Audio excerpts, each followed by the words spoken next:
মাত্র একটি ডিম দিয়ে চুলায় স্টিলের বাটির মধ্যে আজকে আপনাদেরকে ভীষণ মজাদার একটি কেক তৈরি করে দেখাবো। এই কেকগুলো তৈরি করার প্রসেস খুবই ইজি, যে কেউ খুবই কম সময়ে আর ঝটপট তৈরি করে ফেলতে পারবেন। খেতে কিন্তু দুর্দান্ত মজার হয়। আর এভাবে কেক তৈরি করলে কেউ খেয়ে বুঝতেই পারবে না এটা ঘরে তৈরি করে নেওয়া কেক। তাহলে চলুন দর্শক দেখে নেওয়া যাক এই রেসিপির পুরো প্রস্তুত প্রণালী। কেক তৈরি করার জন্য প্রথমে এখানে একটি বোল নিয়েছে। এরপর এখন এর মধ্যে একটি ডিম ভেঙে নিব। এরপর এখানে অ্যাড করে দিচ্ছি 1/3 কাপ পরিমাণ চিনি। এখন হ্যান্ড হুইক্সের সাহায্যে প্রথমে খুব ভালো করে ডিম আর চিনি বিট করে মিশিয়ে নিতে হবে। এটাকে ততক্ষণ পর্যন্ত বিট করব যতক্ষণ না পর্যন্ত ডিম আর চিনি একত্রে ভালোভাবে গলে মিশে যায়। ততক্ষণ পর্যন্ত এটাকে ভালো করে বিট করে নিতে হবে। তো বিট করার এই পর্যায়ে আমি এর মধ্যে অ্যাড করে দিচ্ছি 1/2 কাপ পরিমাণ সয়াবিন তেল দিয়ে আবারও ভালো করে এটাকে মিশিয়ে নিচ্ছে। একটু সময় নিয়ে এটাকে বিট করতে হবে যতক্ষণ না পর্যন্ত এই মিশ্রণটা অনেকটা ফোমি আর লাইট হয়ে যায়। এই পর্যায়ে এর মধ্যে অ্যাড করে দিলাম খুবই সামান্য পরিমাণে ভ্যানিলা এসেন্স। এতে করে কিন্তু কেকের মধ্যে খুবই সুন্দর একটা ফ্লেভার আসবে। এখন আবারও হ্যান্ড হুইক্সের সাহায্যে এগুলোকে ভালো করে মিশিয়ে নিলাম। তো এগুলোকে বিট করতে করতে যখন ডিম আর চিনি একত্রে ভালোভাবে গলে মিশে যাবে পর্যায়ে আমি এর মধ্যে শুকনো উপকরণগুলোকে অ্যাড করে দিব। তো এই জন্য এখানে একটি চালনি নিয়েছে।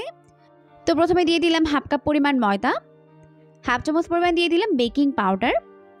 এখন এগুলোকে ভালো করে চেলে নিচ্ছে। চেলে নেওয়ার পর অবশিষ্ট অংশগুলোকে ফেলে দিব। এরপর আমি এর মধ্যে অ্যাড করে দিলাম 2 চামচ পরিমাণ মিল্ক পাউডার অর্থাৎ গুঁড়া দুধ।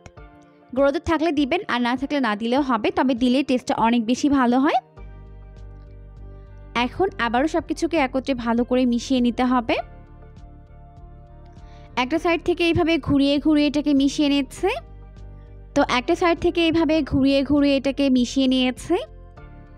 এখন কিন্তু আমাদের কেকের জন্য পারফেক্ট ব্যাটার একদম রেডি হয়ে গেছে, দেখতেই পাচ্ছেন। এই পর্যায়ে আমি এর মধ্যে অ্যাড করে দিব কিছু টুটি ফুটি। টুটি ফুটি দেওয়ার পর এখন এটাকে আবারও হ্যান্ড হুইক্সের সাহায্যে ভালো করে মিশিয়ে নিচ্ছে। তো এই পর্যায়ে আমাদের মিশ্রণটা কিন্তু একদম রেডি হয়ে গেছে। আমরা কেকটিকে বেক করব চুলায় স্টিলের বাটির মধ্যে। তাই এখানে আমি কয়েকটি স্টিলের বাটি নিয়েছি। আপনাদের বাসায় থাকা যে কোনো স্টিলের বাটি এখানে ব্যবহার করতে পারবেন। এখন এই বাটির মধ্যে কিছুটা পরিমাণ সয়াবিন তেল ব্রাশ করে দিলাম। এতে করে কেকগুলো মোল্ড আউট করতে সুবিধা হবে। এরপর প্রতিটি বাটির মধ্যে আমি কিছুটা জায়গা ফাঁকা রেখে এইভাবে ব্যাটার দিয়ে দিব। তো আমরা এখানে যতটা পরিমাণে ব্যাটার নিয়েছি এতে করে কিন্তু আমাদের 4টা বাটি কভার করে নেওয়া হয়ে যাবে।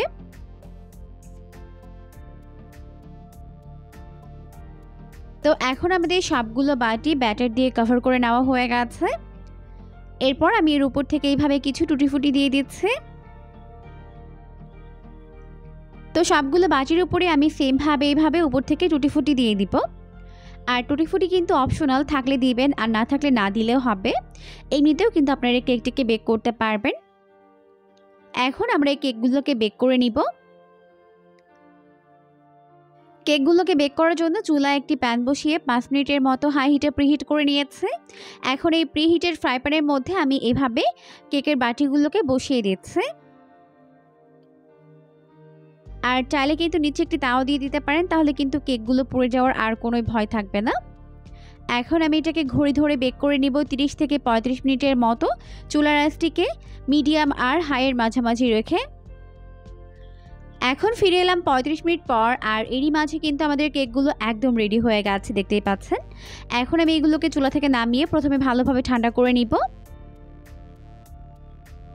তো কেকগুলোকে আমরা চুলা থেকে নামিয়ে নিয়েছি, এরপর ভালোভাবে ঠান্ডা করে নিয়েছে। এখন কেকগুলোকে মোল্ড আউট করে নিচ্ছে। তো এভাবে আমি কেকগুলোকে মোল্ড আউট করে নিচ্ছে। তো দেখতেই পাচ্ছেন লুকটা মাশাআল্লাহ কত বেশি ইয়ামি হয়েছে। এই কেকগুলো খেতেও কিন্তু হয়েছে দারুণ মজার। তৈরি করতে কোনোই ঝামেলা নেই, যে কেউ খুবই কম সময়ে তৈরি করে ফেলতে পারবেন। খেতে কিন্তু দারুণ মজার হয়। অবশ্যই রেসিপিটিকে ফলো করে বাসায় ট্রাই করবেন, দেখবেন পরিবারের সবাই অনেক বেশি পছন্দ করবে। এইরকমই সমস্ত নতুন নতুন রেসিপি প্রতিদিন পেতে অবশ্যই চ্যানেলটিকে সাবস্ক্রাইব করে রাখবেন পরবর্তী ভিডিওর নোটিফিকেশন সবার আগে পাওয়ার জন্য। ভিডিওটি ভালো লাগলে অবশ্যই ফ্রেন্ডস এবং ফ্যামিলির সঙ্গে শেয়ার করবেন। পরবর্তী ভিডিও দেখার আমন্ত্রণ জানিয়ে আজকের মতো তাহলে এখানেই বিদায় নিচ্ছি। সবাই অনেক বেশি ভালো থাকবেন। আল্লাহ হাফিজ।